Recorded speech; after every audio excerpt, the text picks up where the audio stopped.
Friends, my name is Purnima and welcome to our YouTube channel.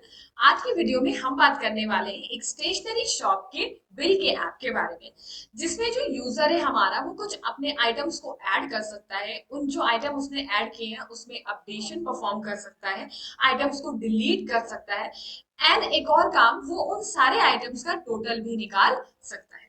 ठीक है, तो जो ये ऐप आज हम बनाना सीखने वाले हैं, ये ऐप में मैंने फायर बेस का यूज किया है।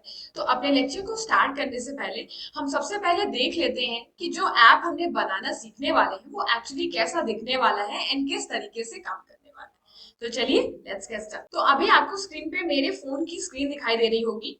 तो जैसा कि मैंने आपको बताया था, यूजर यहाँ पर अपने आइटम्स को ऐड कर सकता है, यानी आप जब इस प्लस पे क्लिक करेंगे तो आप जो भी आइटम ऐड करना चाहते हैं वो आप इसमें ऐड कर सकते हैं। लेट्स से आपने रजिस्टर ऐड कर दिया एंड उसका प्राइस मैंने 50 रुपीज दे दिया। एंड देन जब आप क्रिएट पे क्लिक करेंगे तो आप देख सकते हैं जो भी आपने आइटम ऐड किया है वो आपकी इस लिस्ट में शो हो रहा है।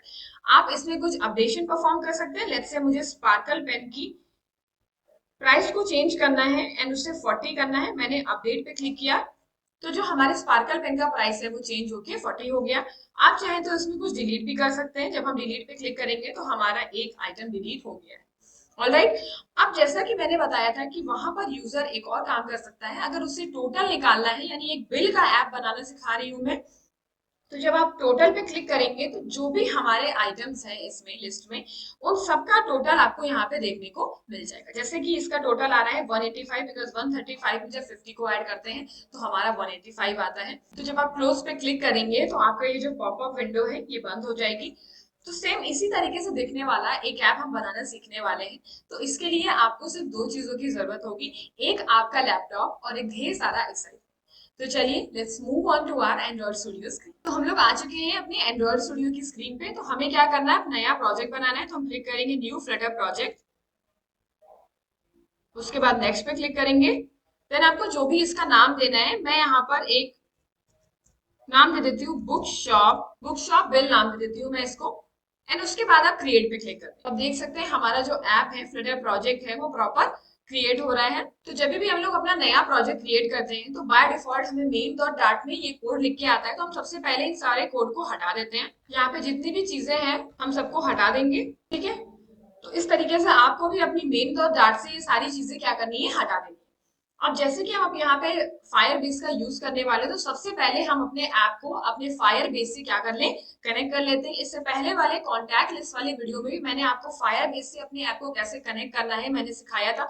यहाँ पे भी मैं आपको एक ब्रीफ डिस्क्रिप्शन दे देती हूँ। तो इतना करने के बाद आपको आना है गूगल पे। क्रोम पे आने के बाद आपको लिखना है फायर बेस। उसके बाद आपको ये जो फायर बेस की ऑफिशियल वेबसाइट दिख रही है उस पर क्लिक करना है। देन आपको गेट स्टार्टेड पे क्लिक करना है। उसके बाद आपको क्या करना है, एक प्रोजेक्ट को ऐड करना है। ऐड प्रोजेक्ट पे क्लिक करेंगे एंड अपने प्रोजेक्ट का नाम दे देते हैं। मैंने ये नाम दे दिया। कंटिन्यू पे क्लिक करेंगे, इसको हम डिसेबल कर देंगे एंड देन क्रिएट प्रोजेक्ट। तो आपका जो प्रोजेक्ट है वो फायरबेस में क्रिएट हो रहा है। तो हमारा प्रोजेक्ट क्रिएट हो चुका है। हम कंटिन्यू पे क्लिक कर देते हैं। इस तरीके से दिखने वाला आपको एक इंटरफेस दिखने वाला है। फिर आपको एंड्रॉइड पे बनाना है तो हम एंड्रॉइड पे क्लिक कर देते हैं। उसके बाद यहाँ पर आपको, जैसे मैंने वहां से आपको अपना पैकेज नेम उठाना सिखाया था, सेम उसी तरीके से आपको यहाँ पर भी अपने पैकेज नेम को इंसर्ट कराना है। तो सबसे पहले अपने प्रोजेक्ट में आ जाते हैं, देन एंड्रॉइड, उसके अंदर हम आ जाते हैं ऐप के अंदर, then build dot gradle. And यहाँ पे जो एंड्रॉइड के अंदर नेम स्पेस दे रखा है, आपको इसे कॉपी कर लेना है, यहाँ से यहाँ लाकर इसे पेस्ट कर देना है। उसके बाद आपको अपने ऐप का जो भी नाम देना है, मैंने निकनेम दे दिया है। इसके बाद हमें अपने ऐप को रजिस्टर करना है। रजिस्टर ऐप पे क्लिक कर देंगे, आपका ऐप रजिस्टर हो गया। अब आपको क्या करना है, इस गूगल सर्विस जेसन फाइल को डाउनलोड करना है एंड अपने ऐप लेवल ग्रेडल के ऐप लेवल फोल्डर के अंदर जाकर इसे पेस्ट कर दें। तो हम डाउनलोड कर लेते हैं। यहाँ से हम इसे क्या करते हैं, यहाँ से हम इसे कट करेंगे। अपने प्रोजेक्ट में आकर हमें इस ऐप के अंदर इस फाइल को क्या करना है, सेव कराना है। तो राइट क्लिक करते हैं ऐप फोल्डर के अंदर एंड देन पेस्ट का ऑप्शन पे क्लिक करते हैं एंड हमारी ये फाइल यहाँ पर पेस्ट हो गई। ठीक है, उसके बाद आपको नेक्स्ट पे क्लिक करना है। नेक्स्ट पे क्लिक करने के बाद वो कह रहा है कि आपको क्या करना है, प्रोजेक्ट लेवल की ग्रेडल फाइल में, यानी जो आपका प्रोजेक्ट लेवल ग्रेडल है उसके अंदर आपको ये एज अ डिपेंडेंसी ऐड करनी है। तो इसे कॉपी कर लेते हैं। एंड प्रोजेक्ट लेवल ग्रेडल का मतलब होता है जो भी आपके प्रोजेक्ट में ग्रेडल है, ये वाला जो ग्रेडल है आपका ऐप के बाहर वाला, इस पे आपको डबल क्लिक करना है एंड इस जगह डिपेंडेंसीज के अंदर आपको यहाँ पर इसे पेस्ट करना है। तो सबसे पहले हम लोग लिख देते हैं, जैसे लिखा हुआ है ऊपर बिल्कुल वैसे ही लिखेंगे एंड उसके बाद ये लाइन को यहाँ पेस्ट कर दीजिए। सेमीकोलन और आईडी जो भी रिमूव करना है वो हम हटा देते हैं। उसके बाद यहाँ पे हम कोलन लगाएंगे, यहाँ पे कोलन लगा देंगे एंड इस जगह भी हमें यहाँ पर कोलन। ठीक है, इतना करने के बाद हमें क्या करना है, नेक्स्ट स्टेप पे आना है। नेक्स्ट स्टेप हमें हमसे कह रहा है कि हमें अपने अब ऐप लेवल ग्रेडल फाइल में क्या करना है, इन चीजों को ऐड करना है। सबसे पहले इसे कॉपी कर लेते हैं। तो ऐप लेवल ग्रेडल फाइल हमारी कौन सी है, ये वाली जो ऐप के अंदर होती है। तो हमें इसे प्लगइन्स में ऐड करना है, यानी यहाँ पर। तो हम इसे यहाँ पर लाकर क्या कर देंगे, ऐड कर देंगे। कोमा, ये जो ब्रैकेट है इसे हटा देते हैं। ठीक है, उसके बाद क्या कह रहा है, आपको डिपेंडेंसी के अंदर इस लाइन को ऐड करना है इसी फाइल में। तो आप इसे कॉपी कर लेते हैं एंड डिपेंडेंसी के अंदर आकर हम इसे ऐड कर देते हैं। ठीक है, इतना काम करने के बाद आपको एक और काम करना है, मिन एसडीके वर्जन को आपको चेंज करके 19 करना है एंड यहाँ पर एक और काम करना है, मल्टीटेक्स्ट इनेबल्ड को ट्रू करना है। इतना काम हम करने के बाद हमारा जो प्रोजेक्ट है वो फायरबेस से कनेक्ट हो जाएगा। ठीक है, तो टेस्ट कर लेते हैं इसको। सबसे पहले तो हमें क्या करना है, बेसिकली यहाँ पर होम में सबसे पहले अपनी क्लास बना लेते हैं होम पेज नाम से। यहाँ पर हम अपना वो स्टेटफुल विजिट बना लेते हैं जिसका नाम हम रख देने वाले हैं होम पेज। ऑलराइट, अब हम क्या करने वाले हैं, यहाँ पर प्लेस होल्डर रिटर्न करके हम स्कैफोल्ड रिटर्न कर देते हैं, स्कैफोल्ड। ठीक है, स्कैफोल्ड के अंदर सबसे पहले ऐप बार होगा, ऐप बार के अंदर हमारा होगा टाइटल, टाइटल में हमने लिख दिया स्टेशनरी आइटम्स। ठीक है, ऐप बार का एक बैकग्राउंड कलर दे देते हैं, बैकग्राउंड कलर में हमने दे दिया कलर्स डॉट, तो यहाँ पे हम दे देते हैं डीप पर्पल एसेंट कलर हमारे ऐप बार को। उसके बाद हम इसमें एक और चीज ट्रू करेंगे, सेंटर टाइटल को ट्रू कर देते हैं। ठीक है, एंड यहाँ पर हमें एक और काम करना है, डिबग शो चेकर मोड को फॉल्स कर देना है। ठीक है, इतना करने के बाद जो है हमारा अब ऐप जो है कनेक्ट हो गया है फायरबेस से। अब हमें इसे रन करके देखना है कि एक्चुअली ये रन हो रहा है या फिर नहीं, या फिर ग्रेडल में कोई एरर तो नहीं आ रही। तो रन पे क्लिक कर देते हैं। आपको याद होना चाहिए कि जब आप अपने फिजिकल डिवाइस को यूज कर रहे हो तो यूएसबी को सबसे पहले अपने फिजिकल डिवाइस से कनेक्ट करेंगे, देन अपने सिस्टम से, और उसके बाद जब आपका जो डिवाइस है वो शो होने लगे देन आप इस ग्रीन बटन पे क्लिक करेंगे। तो हम ग्रीन बटन पे क्लिक कर देते हैं। अभी आपको बाय डिफॉल्ट मेरे फोन की होम स्क्रीन दिखाई दे रही होगी। जब हमारा ऐप रन हो जाएगा तब हमें अपना स्कैफोल्ड और ऐप बार दिखने लगे। तो इसके बाद जैसे हमने से पहले वाले वीडियो में किया, सबसे पहले एक डमी डेटा अपने डेटाबेस में स्टोर कराएंगे। तो आप देख सकते हैं हमारा ऐप रन हो गया है एंड बिल्कुल उसी तरीके से दिखने वाला ऐप बार भी हमारे पास आ गया।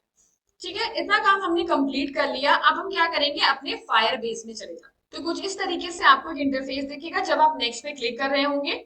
ठीक है, उसके बाद आपको क्या करना है, फायर स्टोर डेटाबेस पे क्लिक करना है, देन आपको डेटाबेस को क्रिएट करना है। तो हम क्रिएट डेटाबेस पे क्लिक कर देते हैं।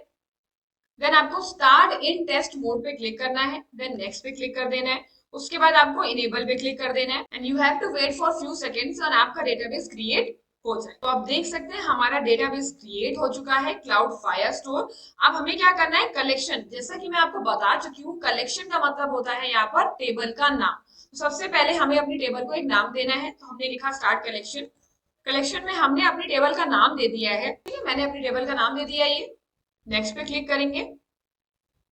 देन अब क्या करना है, आपको अगर कुछ ऐड करना है अपनी टेबल में, यानी फील्ड्स ऐड करनी है, रिकॉर्ड ऐड करने, तो अब क्या करना है, आपको डॉक्यूमेंट ऐड करना है। डॉक्यूमेंट का मतलब है कि आपका जो एक एक रो होती है आपकी टेबल में उसे हम डॉक्यूमेंट कहते हैं। तो आपकी हर एक रो की आईडी होगी, तो मैं यहाँ पे ऑटो आईडी जनरेट करा देती हूँ। ठीक है, तो मैंने यहाँ पे डाल दिया नेम एंड नेम में मैंने वैल्यू डाल दी लेट्स से पेंसिल। ठीक, उसके बाद एक और फील्ड को ऐड करेंगे, यहाँ पे डाल देते हैं प्राइस एंड यहाँ पर भी मैंने वैल्यू ऐड कर दी लेट्स से 20। ठीक, अब सेव करा देंगे। तो आप देख सकते हैं हमारा जो टेबल का नाम है स्टेशनरी, उसके अंदर हमारी एक रो है जिस रो में हमारी दो फील्ड्स हैं, एक पेंसिल और एक प्राइस नाम से। ऑलराइट, आई होप आपको समझ में आ रहा होगा। ये ऑलरेडी मैंने एक अपने पहले वाले वीडियो में बता रखा है, तो कंफ्यूज नहीं होना। डॉक्यूमेंट का मतलब है हमारी रो एंड कलेक्शन का मतलब है हमारा टेबल। ठीक, तो अब हम क्या करेंगे, सबसे पहले एक और काम हमें बहुत इंपॉर्टेंट करना है। हमें सबसे पहले अपने क्रोम में लिखना है पबगेट। हमें कुछ डिपेंडेंसीज को ऐड करना है जैसे हमने अपने पहले वाले वीडियो में किया था, बिल्कुल उसी तरीके से। सबसे पहले डिपेंडेंसी होगी फायरबेस कोर हमारी, हमें इसको सबसे पहले कॉपी कर लेना है यहाँ पे एंड अपने ऐप के अंदर pubspec.yaml फाइल में आकर इसे पेस्ट कर देना है डिपेंडेंसी के अंदर। तो हम इसे यहाँ पे पेस्ट कर देंगे, फिर से आएंगे। नेक्स्ट जो है हमारा वो क्या है, हमारा क्लाउड फायर स्टोर। तो नेक्स्ट हमारा क्लाउड फायर स्टोर है। इसको भी हमें ऐड करना है। क्लिक करते हैं, इसको कॉपी कर लेते हैं एंड अपनी YAML फाइल में इसको भी पेस्ट कर देते हैं एंड देन आपको क्लिक करना है पब गेटवे। तो इतना काम करने के बाद सबसे पहले हमें क्या करना है, जो भी हमारा ये जो फायर बेस है इसको हमें सबसे पहले अपने ऐप में इनिशियलाइज करना होगा। वो कैसे करेंगे, तो हम अपने मेन में हम कुछ लाइन ऑफ कोड्स लिखते हैं जिससे हमारा फायर बेस क्या होता है, इनिशियलाइज हो जाता है। एसिंक कर देंगे इसे बिकॉज अवेट लगा हुआ है।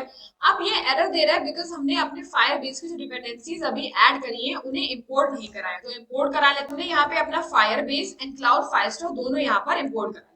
इतना काम करने के बाद एक बार अपने ऐप को क्या कर देते हैं, हॉट रीस्टार्ट। तो हमने अपने ऐप को हॉट रीस्टार्ट कर दिया है। अब हमें करना क्या है कि जैसे हमने अपने पिछले वाले ऐप में जो भी हमारा डेटा है, हमने अपने डेटाबेस में अभी एक डमी डेटा स्टोर किया है, तो हमें क्या करना है, अपने डेटाबेस से उस डेटा को यहाँ पर शो भी कराना है, यानी डिस्प्ले कराना है।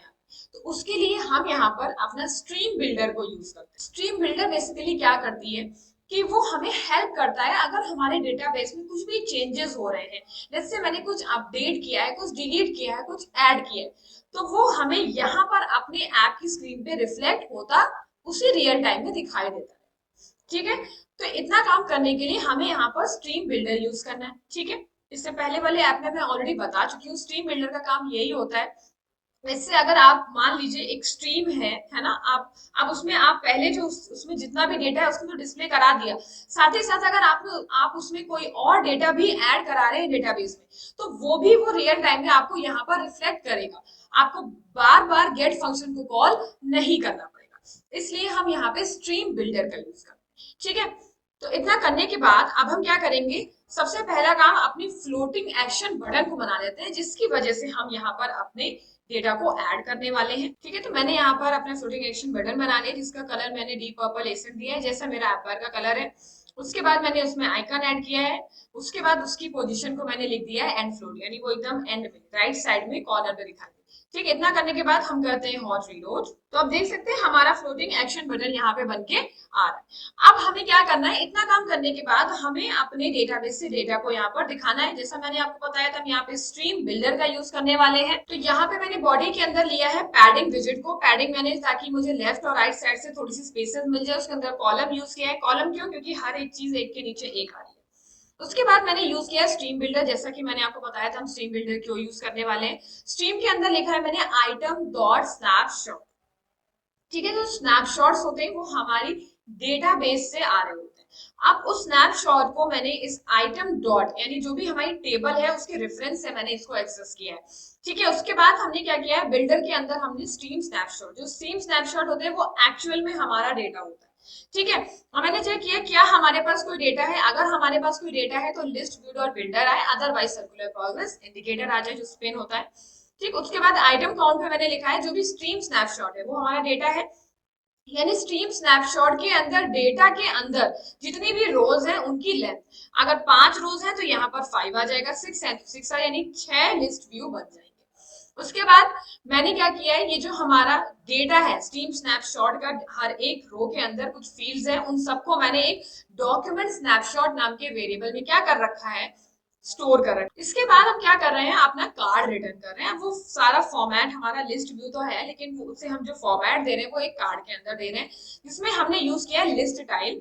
सबसे पहले हमने टाइटल दिया यानी नेम दिया जो भी स्टेशनरी का आइटम है, उसके बाद उसका प्राइस दे दिया। टेक्स्ट में हमने लिखा है जो भी हमारा डॉक्यूमेंट स्नैपशॉट है। अब मान लो रो 0 के अंदर कौन सा चाहिए हमें फील्ड, हमें नेम का फील्ड चाहिए। रो 1 के अंदर कौन सी फील्ड चाहिए, हमें नेम की फील्ड चाहिए। इस तरीके से वो सारी चीजों को यहाँ पर डिस्प्ले कराता है। उसके बाद सब टाइटल यानी उसके नीचे उसका प्राइस आना चाहिए, तो उसके लिए मैंने यहाँ पर सबसे पहले रुपीज का सिंबल यूज किया है। देन हमारे उस रो के अंदर की कौन सी वैल्यू चाहिए, मुझे प्राइस वाली वैल्यू चाहिए, जिसे हमने टू स्ट्रिंग में करके शो करा दिया। ठीक है, उसके बाद मैंने टेक्स्ट में कुछ स्टाइलिंग करी है। देन उसके बाद मैंने एक ट्रेलिंग यानी लीडिंग तो इधर साइड होता है लेफ्ट साइड, ट्रेलिंग मतलब राइट साइड में हमें एक एडिट और डिलीट का ऑप्शन भी चाहिए। तो मैंने वहां पे साइज बॉक्स यूज किए हैं, उसके अंदर मैंने सबसे पहला आइकन दिया है अपना एडिट का एंड दूसरा आइकन दिया है डिलीट का। ये दोनों हमारे रो के अंदर होंगे बिकॉज एक के बगल एक लगे होंगे। ठीक है, इतना काम करने के बाद हमने क्या करना है, बस अपने ऐप को एक बार हॉट रीस्टार्ट करना है। ठीक है, तो हम हॉट रिस्टार्ट कर देते हैं। तो आप देख सकते हैं जो भी डेटा हमारे डेटाबेस में था वो यहाँ पर मुझे शो हो रहा है। अब स्ट्रीम बिल्डर का यूज मैंने यहाँ पे जो किया है वो मैं आपको यहाँ पर दिखाने वाली हूँ। तो सबसे पहले हम क्या करेंगे, तो हम यहाँ पर अपने डेटाबेस में आते हैं। ठीक है, अब हम क्या करेंगे, सबसे पहले एक और डॉक्यूमेंट यानी एक और रो को ऐड कर देते हैं। तो हमने ऐड डॉक्यूमेंट पे क्लिक किया, ऑटो आईडी, देन अगेन मैंने नेम दे दिया एंड नेम में मैंने इस बार दे दिया स्पार्कल। ठीक है, आप देखते रहिए किस तरीके से वो हमारे रियल टाइम में डेटा को चेंज कर देगा। उसके बाद दूसरी फील्ड मैंने दे दी प्राइस नाम से। ठीक है, एंड इसका प्राइस मैंने दे दिया 35 रुपीज। ठीक, जब मैं सेव पे क्लिक करूंगी तो आप देख सकते हैं हमारे इस ऐप में भी वो चेंज हमें दिखाई पड़ रहे हैं। तो आई होप अब आपको समझ में आ रहा होगा कि मैंने यहाँ पर स्ट्रीम बिल्डर क्यों यूज। हम यहाँ पर आगे हमने इतना काम कर लिया, अब हमें क्या करना है, हमने ऐड करना है एंड एडिट एंड डिलीट का ऑप्शन करना है। सबसे पहले इतना काम कर लेंगे, उसके बाद हम अपना टोटल निकाल लेंगे। टोटल निकालने से पहले हम अपने टोटल वाले बटन को बना लेते हैं। यहाँ पर भी मैंने एक एक्सपैंडेड विजेट यूज किया है जिसके अंदर कंटेनर है एंड उसके अंदर मैंने एक टेक्स्ट बटन दिया है जिसका नाम मैंने टेक्स्ट टोटल लिख दिया है एंड उसका कलर मैंने डीप पर्पल एसेंट दे रखा है। इतना काम आई होप आपको समझ में आ रहा होगा। अब मैं इसे सेव कर देती हूँ यानी कंट्रोल एस और रिलोड। तो टोटल नाम का बटन हमें दिख रहा है। अभी मैंने ऑन प्रेस में कुछ भी नहीं लिखा है। अब मैं सबसे पहले अपना एड की फंक्शनलिटी बनाने वाली हूँ। तो एड करते टाइम हमें एक बॉटम मॉडल दिखाई दे रहा था, तो हमें क्या करना है, अपने ऐड के लिए एक अलग से बॉटम मॉडल बनाना है। वही सेम बॉटम मॉडल हम अपने अपडेट में भी यूज करने वाले हैं। तो सबसे पहले क्रिएट के लिए बनाना है। तो हमने इतना काम कर लिया, अपना बॉटम मॉडल बना लिया है। उसके अंदर मैंने टेक्स्ट फील्ड यूज करी है दो। सबसे पहले तो मैंने कुछ पैडिंग दी है, उसके बाद मैंने इसमें एक टेक्स्ट दिया है जो ऊपर दिखा रहा है ऐड आइटम्स। उसके बाद मैंने यूज की टेक्स्ट फील्ड। हमारी टेक्स्ट फील्ड्स का मैंने इनपुट डेकोरेशन दे दिया है, उसमें एक लेबल दे दिया है नेम नाम का, दूसरा है हमारा प्राइस नाम का। टेक्स्ट फील्ड है तो हमें अपने टेक्स्ट एडिटिंग कंट्रोलर्स भी बनाने होंगे। उसके बाद मैंने क्या किया, एलिवेटेड बटन यूज किया है जिसमें मैंने क्रिएट लिख रखा है। ठीक है, अभी ऑन प्रेस की फंक्शनलिटी मैंने अभी नहीं अचीव कराई है, तो सबसे पहले तो अपने टेक्स्ट एडिटिंग कंट्रोलर्स को बना दें। तो जो एडिट ऐड डिलीट वाला जितने भी ऑपरेशन है ये सारे वैसे ही परफॉर्म होंगे जैसे मैंने इससे पहले वाले वीडियो में आपको बताए थे। ठीक है, तो मैंने क्या किया, यहाँ पे अपने दोनों टेक्स्ट एडिटिंग कंट्रोलर्स बना लिए, एक नेम और एक प्राइस नाम से। अब हम क्या करेंगे, अपनी टेक्स्ट फील्ड के अंदर ये जो कंट्रोलर प्रॉपर्टी है इसके अंदर इन्हें स्पेसिफाई करते हैं। यहाँ पे भी मैंने इसे स्पेसिफाई कर दिया है, तो यहाँ पर भी मैंने इसे स्पेसिफाई कर दिया, यहाँ पर भी स्पेसिफाई कर दिया। अब क्या करेंगे, ऑन प्रेस फंक्शनलिटी बनाते हैं। तो ऑन प्रेस में मैंने सबसे पहले क्या किया है, यहाँ पर मैंने यूज किया है नेम, एक स्ट्रिंग वेरिएबल यूज किया है नेम, यानी जो भी हम अपने टेक्स्ट फील्ड में डालने वाले हैं वो हम एक वेरिएबल में स्टोर करा लेंगे। उसके बाद मैंने यहाँ पर एक प्राइस नाम का वेरिएबल लिया है जो इंटीजर में। तो मैं क्या करूंगी, जो भी हमारा टेक्स्ट फील्ड से डेटा आ रहा होगा वो स्ट्रिंग टाइप का होगा, तो उसे इंटीजर में क्या करा देंगे, कन्वर्ट करा देंगे, यानी इंट डॉट ट्राई पार्स, जो हमारे वैल्यू को इंटीजर में कन्वर्ट कर। फिर चेक करेंगे क्या प्राइस हमारा नल है। अगर नल नहीं है तो हमने क्या किया, आइटम। आइटम क्या है, हमारी उस डेटाबेस की टेबल का रेफरेंस। डॉट ऐड, उसमें ऐड कर दो, नेम के अंदर ये ऐड कर दो, प्राइस के अंदर ये ऐड, यानी नेम फील्ड के अंदर ये डेटा ऐड कर दिया, प्राइस के अंदर ये डेटा। उसके बाद लिखा है नेम कंट्रोलर और टेक्स्ट कंट्रोलर जो भी हमारे बने हुए उनको क्लियर कर दिया and navigator dot pop context, यानी जो भी हमारे पास वो बॉटम मॉडल शीट आ रही थी वो भी हमारी अपने आप बंद हो जाए, जैसे डेटा ऐड हो वो अपने आप क्लोज हो जाए। ठीक है, इतना काम हमने कर लिया है। अब हम क्या करने वाले हैं, अपने इस क्रिएट फंक्शन को अपने फ्लोटिंग एक्शन बटन में कॉल करने वाले हैं। तो सबसे पहले नीचे आ जाते हैं एंड इस फ्लोटिंग एक्शन बटन की ऑन प्रेस प्रॉपर्टी में हम अपने इस क्रिएट फंक्शन को कॉल करते हैं। तो हमने इस क्रिएट फंक्शन को यहाँ पे कॉल कर लिया है, यानी अब हमारा ये फंक्शन काम करने के लिए रेडी है। तो हम करते हैं हॉट रीस्टार्ट। ठीक है, इतना काम हमने कर लिया। अब हम क्या करने वाले हैं, अपने ऐड ऑप्शन को चेक करके देखते हैं कि जो हम ऐड कर रहे हैं तो वो एक्चुअली ऐड हो रहा है या नहीं। तो मैंने ऐड पे क्लिक किया, तो आप देख सकते हैं हमें बॉटम मॉडल दिख रहा है। मैंने यहाँ पर ऐड कर दिया let's say pen and price इसका मैंने 10 रुपए डाल दिया एंड मैंने क्रिएट पे क्लिक किया। तो जब मैंने क्रिएट पे क्लिक किया तो जैसे ही मैंने पेन को ऐड किया हमारा बॉटम मॉडल क्लोज हो गया। अब मुझे क्या करना है, यहाँ पर अपने एडिट और डिलीट वाले ऑप्शन की फंक्शनलिटी अचीव करानी सबसे पहले।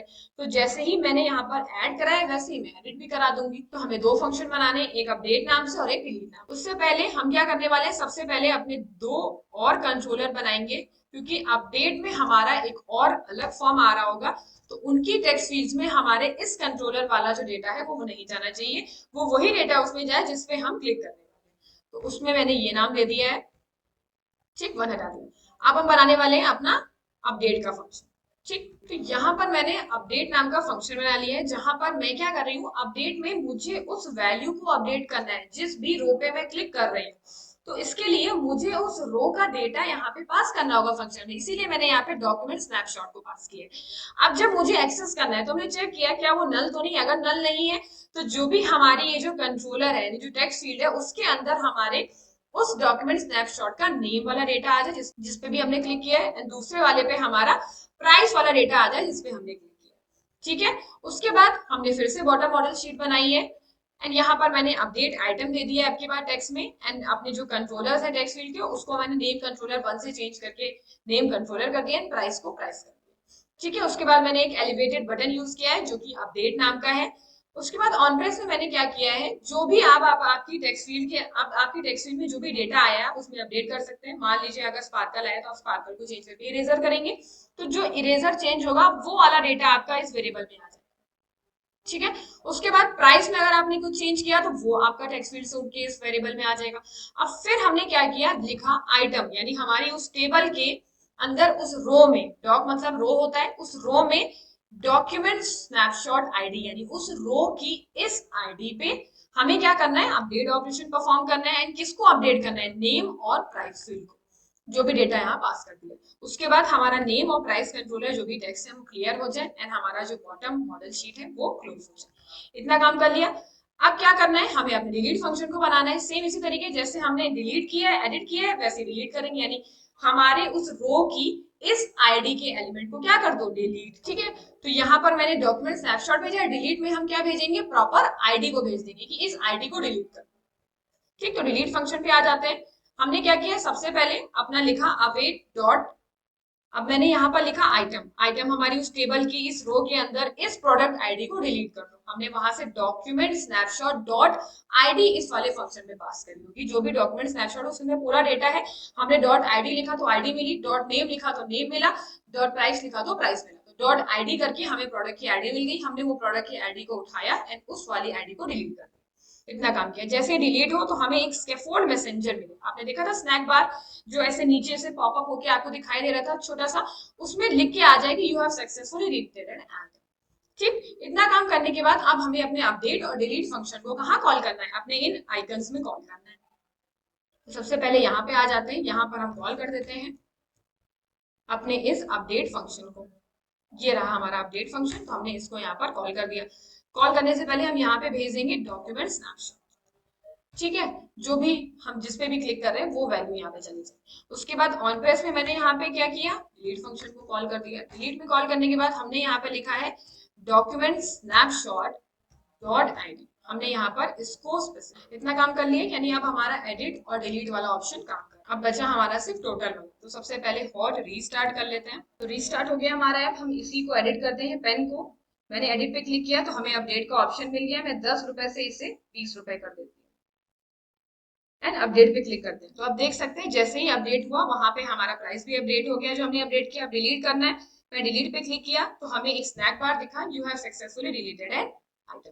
ऑलराइट, अब हमें टोटल की फंक्शनलिटी अचीव करानी, तो उसके लिए हमें कैलकुलेट टोटल प्राइस का एक फंक्शन बनाना होगा जो हमारा लास्ट पार्ट होने वाला है। तो हमने यहाँ पे कैलकुलेट टोटल प्राइस नाम का फंक्शन बनाया, जिसमें मैंने क्या किया है, जो भी जैसे मैंने आपको बताया था क्वेरी स्नैपशॉट, क्वेरी स्नैपशॉट के अंदर हमारा सारा डेटा होता है जो मुझे चाहिए अपने डेटाबेस से। तो मुझे अपने डेटाबेस से सारा डेटा चाहिए कि सिर्फ प्राइस चाहिए, मुझे अपने डेटाबेस से सिर्फ प्राइस चाहिए। तो यानी क्वेरी स्नैपशॉट के अंदर हमारा सारा डेटा आ रहा होगा, क्योंकि हमने क्या किया, इसके अंदर आइटम डॉट गेट वाला फंक्शन कॉल किया। जो भी हमारी टेबल है उसके अंदर जितना डेटा है वो इस वाले वेरिएबल के अंदर स्टोर करा दिया। अब इसके अंदर एक एरे आ रहा होगा, तो हम क्या करेंगे, सबसे पहले क्वेरी स्नैपशॉट के अंदर जो रोज हैं उन पे आइटरेट करेंगे, यानी एक एक करके उन रोज के अंदर हमें क्या करना है, आइटम के प्राइस को ऐड करना। ठीक, ऐड करने के बाद उसे हमें इंटीजर में कन्वर्ट कर दिया।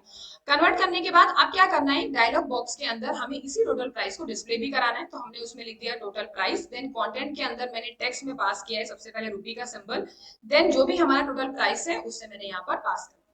एंड ऑन प्रेस में मैंने ये बटन में यूज किया है क्लोज वाला, जैसा आपने देखा था कि जब हम क्लोज पे क्लिक कर रहे थे तो हमारा ये डायलॉग बॉक्स बंद हो रहा था, वही काम मैंने यहाँ पे करा रखा है। इतना कराने के बाद हमारा जो टोटल प्राइस वाला फंक्शनैलिटी है वो कंप्लीट हो जाएगी। अब हमें इस फंक्शन को सिर्फ अपने उस टोटल वाले टेक्स्ट बटन में कॉल करना है, एंड यहाँ पर हम अपने इस कैलकुलेट टोटल प्राइस को कॉल कर लेते। हॉट रीस्टार्ट करना है, हमने हॉट रीस्टार्ट कर लिया। अब हम अगर टोटल निकालेंगे तो हमें क्या मिलना चाहिए आंसर में 50। तो हम टोटल पे जब क्लिक करेंगे तो हाँ, तो हमें टोटल सही मिल रहा है, जैसे मैंने आपको बताया था 55 टोटल आना चाहिए, तो हमें 55 ही मिल रहा है। क्लोज पे क्लिक करते हैं तो हमारा ये मॉडल यानी जो डायलॉग बॉक्स है, सॉरी, ये क्लोज हो जाना चाहिए। तो हमारा डायलॉग बॉक्स है वो भी क्लोज हो गया है। So that's it for this video. I hope मैंने जो आपको समझाया है वो आपको अच्छे से समझ आया होगा। अगर समझ आया है तो please let me know in the comment section below. Till then keep learning, keep exploring. मिलते हैं अपने नेक्स्ट वीडियो।